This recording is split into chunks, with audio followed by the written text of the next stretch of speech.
Bud Crawford, Jarron Ennis, Shakur Stevenson. What do they all have in common?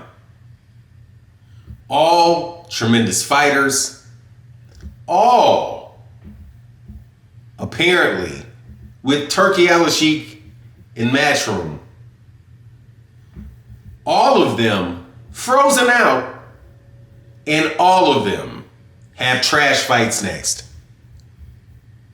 What's going on with the PBC, the 147-pound division, the 154-pound division, and these superstar talents, level talents?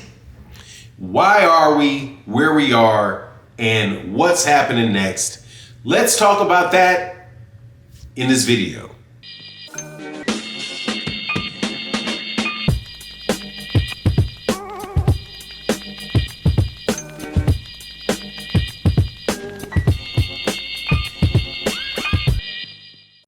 All right, welcome back to the channel. It's your boy Fanon, and in this video, we have news that came out about who is going to be fighting who in the 147-pound division, the 154-pound division, and the 135-pound division. And boxing fans are not very happy about it. And I'm not very happy about it, but I'm not surprised. You have Terence Crawford, who just came off of a fight with Ismail Madmarov, whose next fight is TBD, but from what I can tell, the number one option next is Virgil Ortiz. It was rumored that it was Gennady Golovkin, but that has been shut down.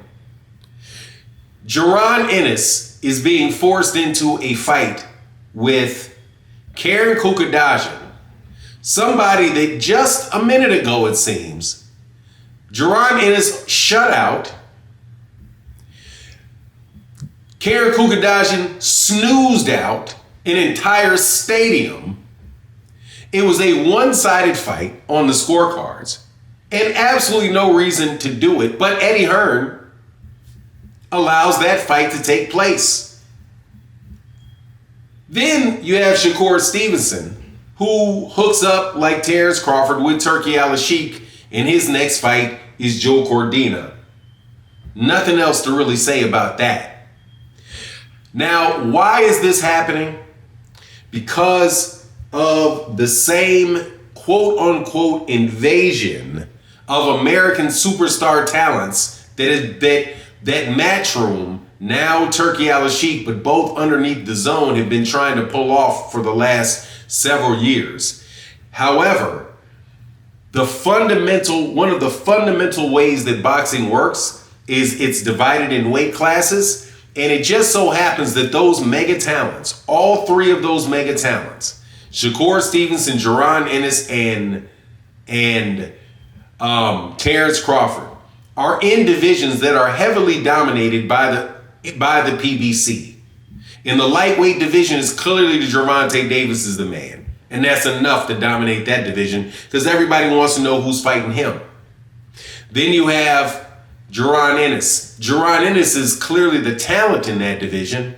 However, if you look at the other belts, you have Top Rank with one, and then you've got two, Stanionis and Mario Barrios, that are with the PBC.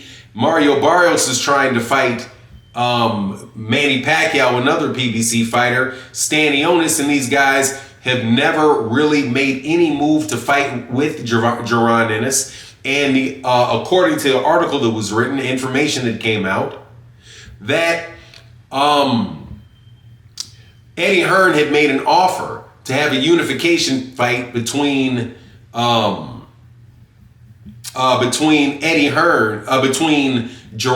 Ennis and I think it was Brian Norman Jr., the WBO champion. And Brian Norman Jr. and those guys rejected it.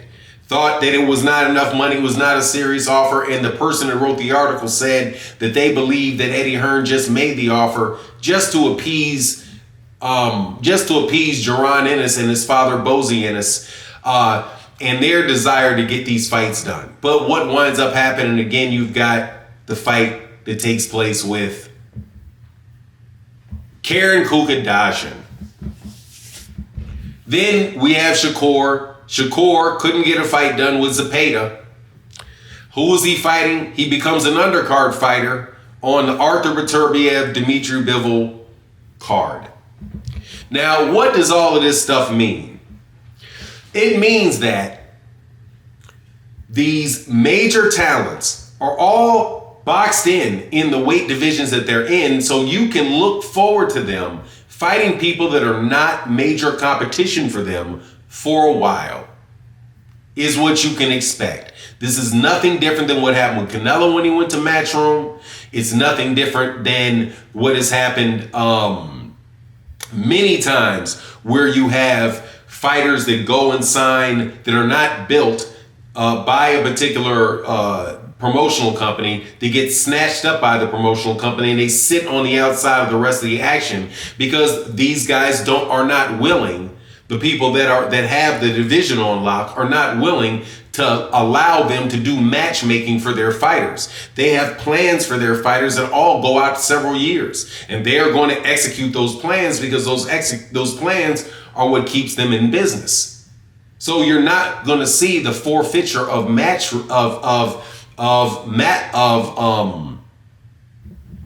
matchmaking by these promoters, no matter how much money Turki Al-Sheikh has, and especially how good a fighter that he's offering up to fight these guys.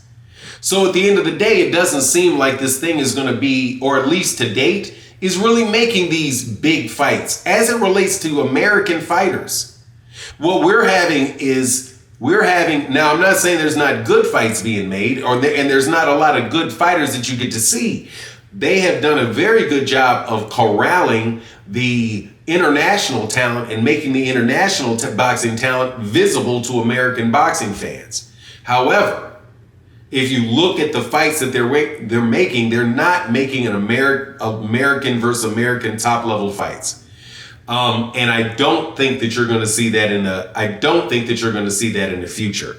So if you see a fighter go over there, more than likely it is for what Shakur Stevenson said, and the reason that he said he jumped into this, which is, hey man, he's chasing the bag. Hey, if this guy Turki Al-Sheikh is willing to pay me a whole lot of money, guarantee me a whole lot of money for these fights, and it's a bunch of Euro bums, hey man, give me the money.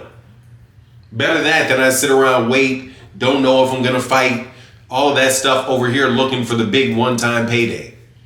You can expect to see that take place, and you can expect to see a lot of frustration from boxing fans because you're probably not going to see Canelo Alvarez versus Terence Crawford. You're probably not going to see, as long as Shakur Stevenson's with Turkey, Shakur Stevenson and Gervonta Davis, because they have to go to the PBC in order to do that.